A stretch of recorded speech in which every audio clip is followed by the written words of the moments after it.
Morning all.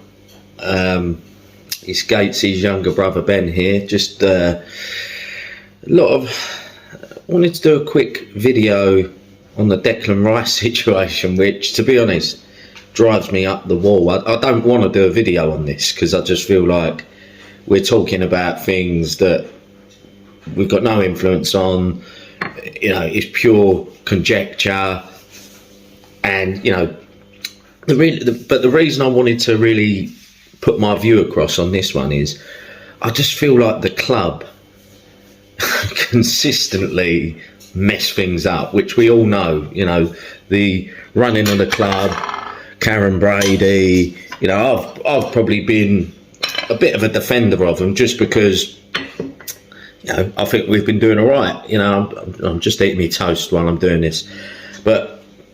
You know, performances on the pitch, which I think is the main thing, have been good the last couple of years. So, you know, I don't see the point in moaning about the board, yeah. But on this occasion, I just feel like, you know, we're heading into our most important couple of weeks in our recent history, you know, in 30, 40 years, yeah. By all accounts, Rice has turned down 2 contract offers in the past. Why do they think now is the right time to put another contract offer on the table? Only, you know, there's either one or two things that's going to happen. He's going to accept it, which, based on him rejecting 2 up to now, was unlikely, or he's going to reject it again, which it all comes out in the media, and it's a big distraction when all Rice needs and the team needs, as you know, as he's the captain and probably our most important player, is to focus on the task at hand. Yeah, we've got injuries at the back, you know, so that's something that we've got to deal with. And now it's all over the press.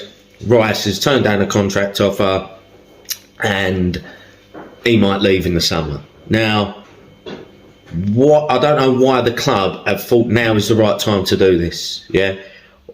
It's not about money with Dec, from what I can gather. You know, if it was, you know, he could probably get more money elsewhere.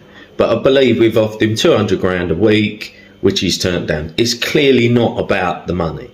Yeah, obviously he wants to be paid well, and he will get paid well, whether it's at West Ham or wherever else. Yeah, but he wants to win things and be with an ambitious club, which he should be at the calibre of the player he is. But you'd have to say we are showing ambition as a club, yeah. But we're on step 2 of a 10-step process, yeah. Moyes is building a squad capable of competing, yeah, and we are competing. We were fighting out for the Champions League last season, and we're fighting it out now. Yeah, it's another video with regards to what we could have done. I personally think if we'd have made a couple of better signings in the summer and maybe 1 or 2 in January, we'd be nailed on for Champions League, and Spurs and Arsenal would be nowhere near us. If we had a striker who could have come in the last 3-4 months when Antonio's been pretty poor, not scored a goal, someone who could have nicked a couple, but that's another story. But the facts are, he's turned another one down. It's all over the press. Poor timing on the club's behalf to even make that offer. Wait till the summer. Who knows, right? Best case scenario, in my opinion, I think Champions League has gone via the league. Yeah, that's probably not going to happen. It's too tall an arse. But it could still happen.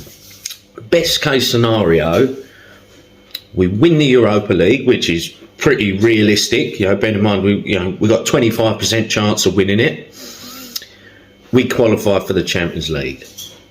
Now, then you put the offer in, and not only then do you put the offer in, you buy some top quality players. And I'm not talking about marquee signings that I keep seeing on Twitter. We need this player plus a marquee signing. No, we need to take us to the next level, which is getting in the Champions League via our position in the league. So look, that is my view on it. I think it's poor timing on the club's behalf. Dec needs to focus on his game, because the likelihood is he'll be going back into the centre-half position, which, quite frankly, when I've seen him for us, he ain't really done that great. Yeah, we've lost quite a few when we've played him there. So he needs to focus on that position shift, if that's what we're going to do. Focus on his game, focus on us finishing the season strongly and winning the Europa League. Yeah. So if he wants to be with a club that's winning things, we can win things this season. We can win a major European tournament this season and qualify for the Champions League. Then we invest in the summer. Then we try and match his ambitions. People say, oh yeah, he wants to win the league. Yeah, but these things don't happen overnight. No one's guaranteed anything, yeah? But, you know, City, I go to City. Well, they ain't guaranteed the league. Go to Liverpool. That, you know, people rave on about Liverpool and how great they are. They've won the league once in the last 30, 40 years. Yeah, they've won a few European Cups, granted. They're a successful team. You know, no one's guaranteed anything. If we invest, buy some players, I don't know, Calvin Phillips types, another Jared Bowen, a few lads from the Championship, then we're matching his ambition and he's got no reason to leave. So that's all I'm going to say on it. Just one other quick one. Rob's got a theory. He thinks Dec goes not this summer, next summer. He thinks he's going to Chelsea. I know there's a link. Obviously, they're a London club. I think he supported them as a kid. He played for them. Obviously, there's a lot of links. You know, Mason Mount all videos together. And look, business is business. If he does leave, I'd prefer him not to go Chelsea. I'd prefer him to go abroad. Obviously, Barca don't look like they've got the money. Real Madrid, Bayern Munich. Who knows? I'd prefer him to go abroad. I wouldn't want him to strengthen another English club. But let's just say he did. I personally want to deal with Chelsea because, you know, in the summer of 2023, hopefully, we'll have had another season of strengthening. And Chelsea are one of our rivals. You know, they're a Champions League rival. You know, people say, well, they should be fighting it out for the title. Well, they spent a fortune this summer and they're not fighting it out for the title now, are they? So, you know, I'd say they, in a year's time, they are a Champions League rival. So I don't know why we'd strengthen them. But the only option I would consider if it was a Chelsea move is Conor Gallagher plus 100 mil. People might think that's a bit much, but, you know, I rate Conor Gallagher. If we were to lose Dec, he's probably my number one choice who I'd want to bring in. They might not want to lose him, but we don't want to lose Dec. So sometimes you got to give and take, haven't you? And yeah, and actually, look, no one rates Declan Rice higher than me. He's my favourite ever West Ham player. I think he's amazing. But